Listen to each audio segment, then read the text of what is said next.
नमस्कार। तो आज मैं आप लोगों को मेडिकल एस्ट्रोलॉजी में कुछ ऐसा योग बताऊंगा कि जिसके रहने से आपको ये बीमारियां होना तय है।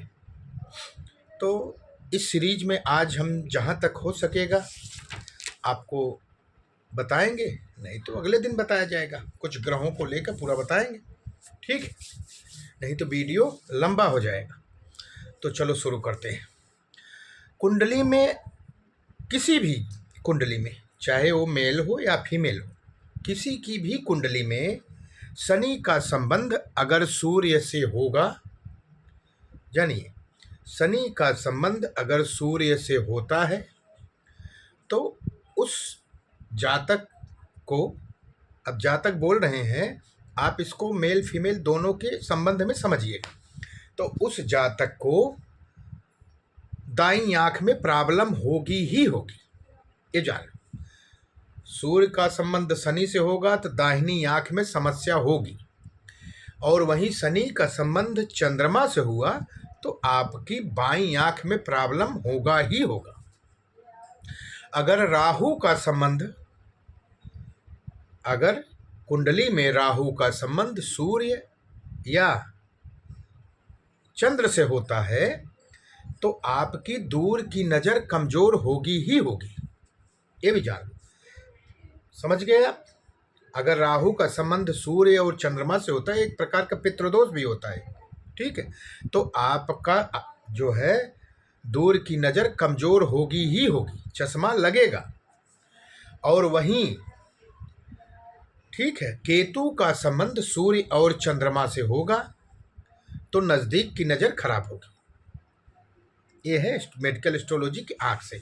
अच्छा, आँख जो है शनि से संबंधित है, ठीक है, और पहले भाव को प्रदर्शित करता है, ठीक है। अब वहीं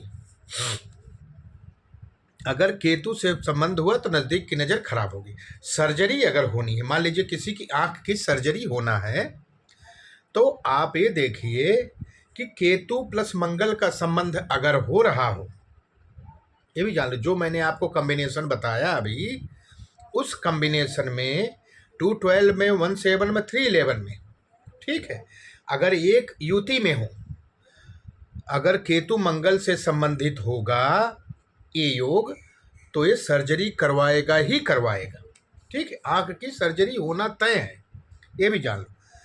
अब उपाय होता है कि चंद्र का उपाय करिए, आप सूर्य का उपाय करिए, दशा अंतरदशा का उपाय करिए, राहु को देखने के बाद फिर आप इसको उपाय करें कि राहु केतु का क्या संबंध बन रहा है। आपको उपाय करने से ये जो है आँख की दृष्टि का संबंध जो है वो आपका ठीक होगा। तो ये हुआ आपकी आँख का। दूसरा, कान से संबंधित, कान बुध को प्रदर्शित करता है, तीसरा भाव और 11वां भाव, ठीक है। वो था दूसरा भाव और 12वां भाव, आँख के लिए दूसरा भाव और 12वां भाव, कान के लिए तीसरा भाव और लाभ भाव 11वां भाव।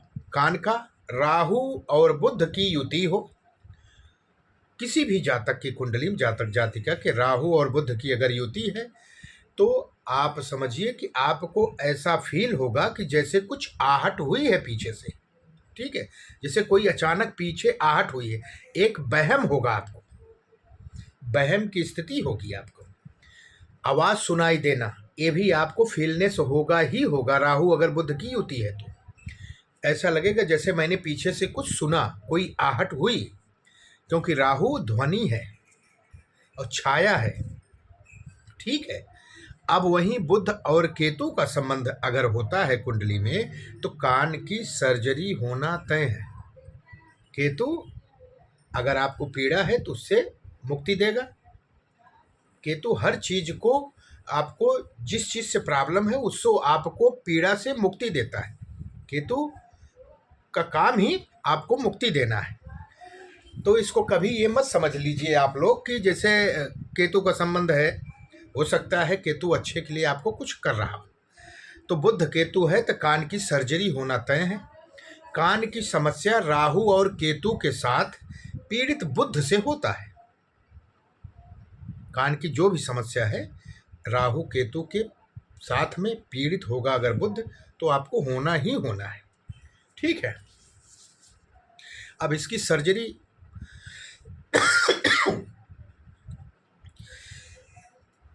केतु के साथ हुआ, सर्जरी हो जाएगी। मंगल आ गया तो लंबी सर्जरी होने का चांस बन जाता है। अब तीसरा सुनिए, नाक, आंख कान हो गया, अब नाक का।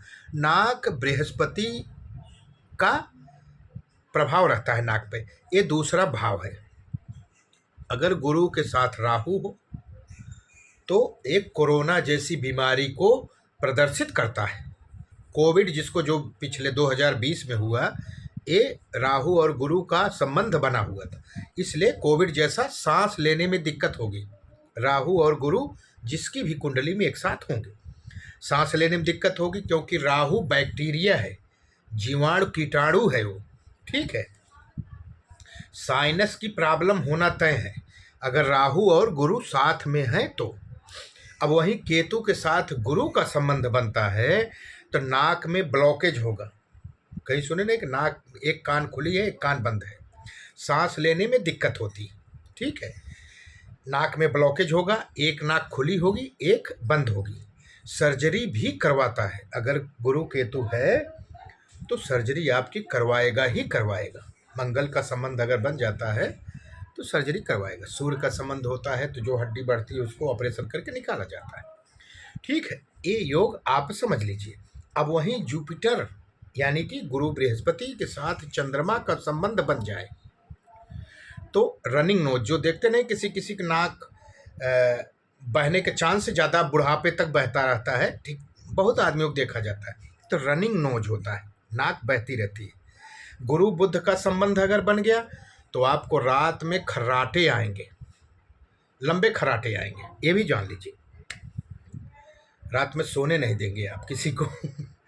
राहु गुरु बृहस्पति और सूर्य का संबंध अगर हो गया तो मैंने आपको बताया ना, नाक की हड्डी बढ़ जाएगी, मांस बढ़ना। सूर्य हड्डी को भी दिखाता है। ठीक है। नाक की हड्डी बढ़ सकती है और मांस भी बढ़ सकता है। और चंद्रमा गुरु और बुध का संबंध अगर आपकी कुंडली में होता है तो आपको छींके आएंगे। देखते हैं कहीं कहीं किसी को बहुत छींके आती हैं, तो छींके आना, उनको बहुत छींके आएंगी, पल पल में छींके आएंगी, शुरू होगा तो रुकने का नाम नहीं लेगा। ऐसा मैंने बहुत आदमियों को देखा हुआ। ठीक है। तो ये हुआ आपका आज आँख कान नाक। ठीक है। ये 3 का मैंने मेडिकल एस्ट्रोलॉजी में कुछ बताया, और भी सूत्र बहुत है, लेकिन थोड़ा थोड़ा करके हम आपको बताएंगे जिससे लंबा वीडियो ना हो और दिक्कत ना हो। नमस्कार।